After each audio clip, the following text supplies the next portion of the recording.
Welcome back to video 4. Today we're going to do the nutrition plan. They say if you don't plan, then you are planning to fail. And I agree.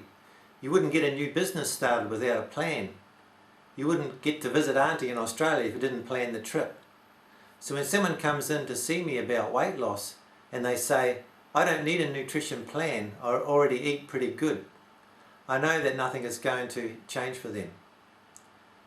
Doing the same thing and expecting a different result is not very bright.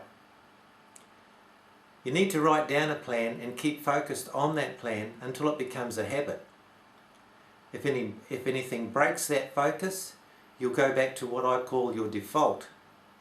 Your default is the habit you've been doing all your life.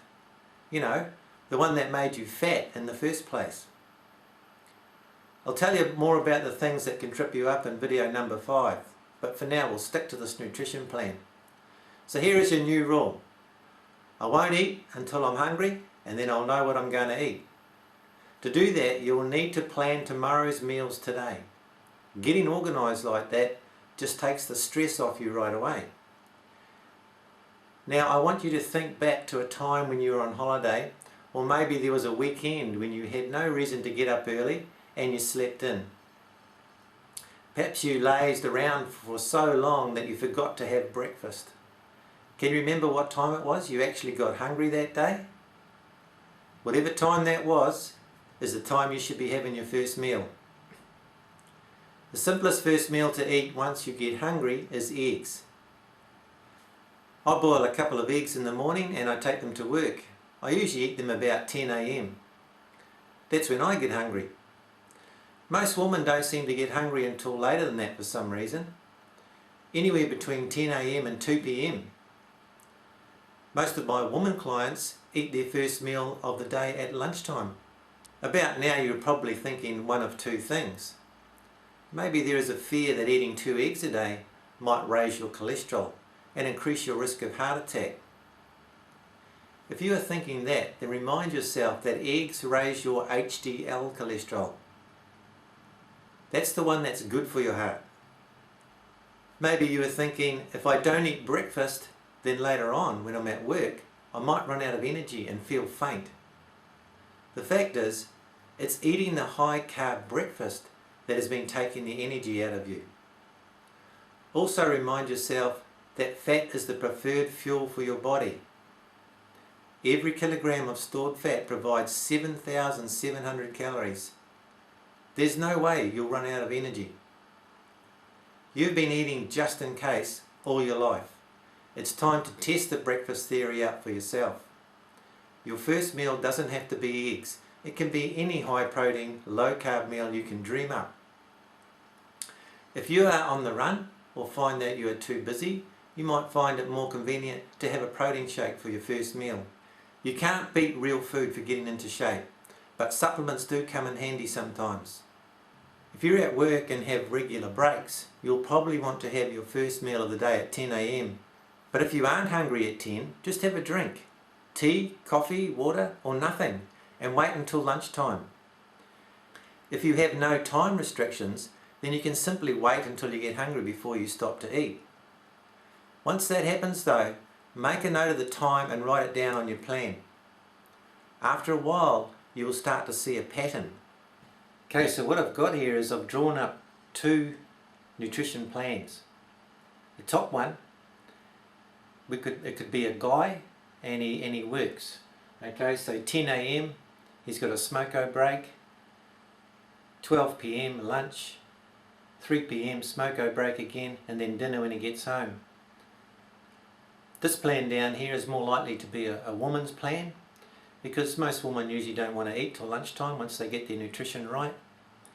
And I've given her 2 meals and maybe a snack in the middle if she needs it. The reason I quite often get people to eat around about 3 is because too many people go home and they're hungry and they can't help it. They get too hungry by dinner. And so what they do is they snack and have a wine and some cheese and crackers or something, and then they're actually full and they don't need a feed, but because they've cooked dinner, they go eat it anyway. So they're basically eating when they're not hungry, which is not what we're trying to do. So back up here. Here's the guy. This could be any working person actually.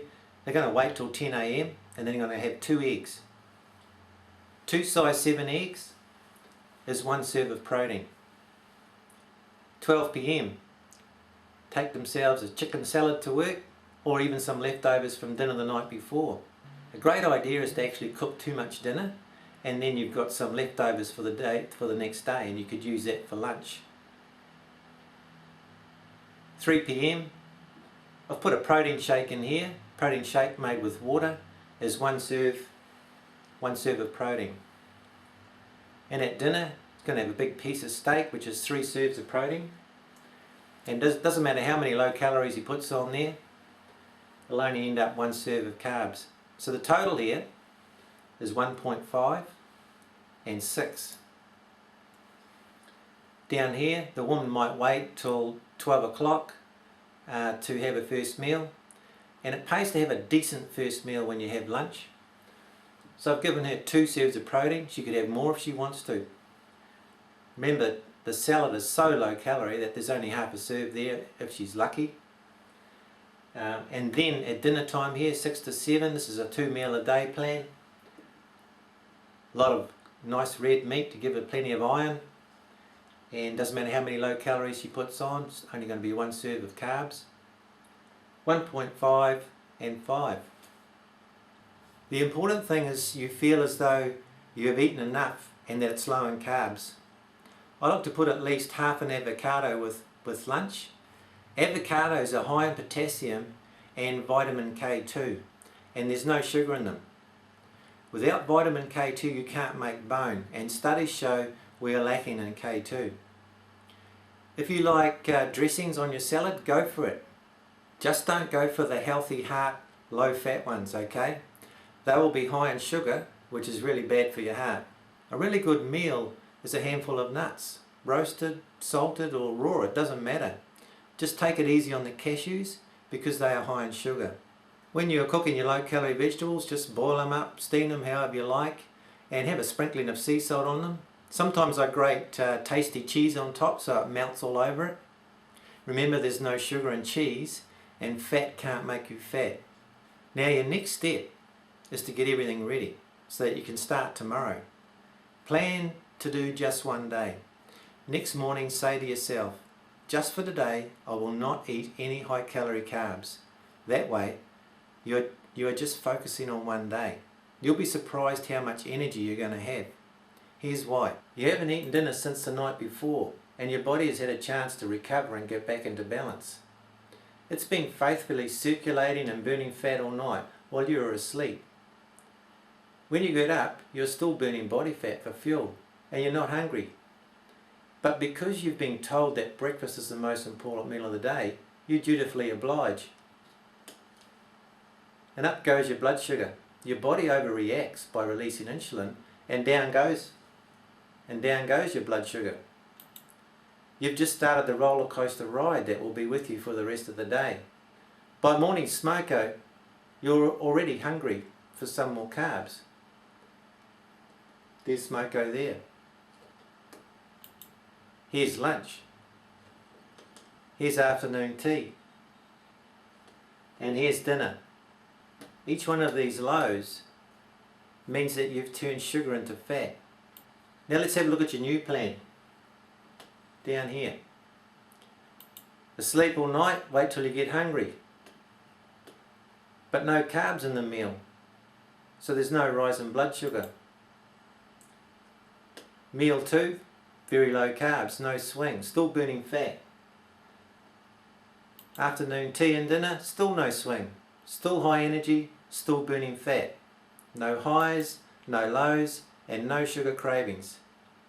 Now, if you're not a member of BodyBuzz, you'll need to take a few measurements so that you can see the results. Results are motivating. You can weigh yourself before you start, but whatever you do, don't weigh yourself again for at least another 4 weeks. Just stick to the measurements. Scales don't tell you what is happening to your body composition, and you'll get the wrong idea. You see, up until now, if you've been eating any high calorie carbs, or even worse, wheat and sugar products, you would have had some bloating. That water you were retaining is now going to be used for a different task. Your blood sugars are stable now and your hormones are back in balance. Your body can finally refuel those starving muscles. Every gram of glycogen that is stored in your muscles takes 2 to 3 grams of water with it.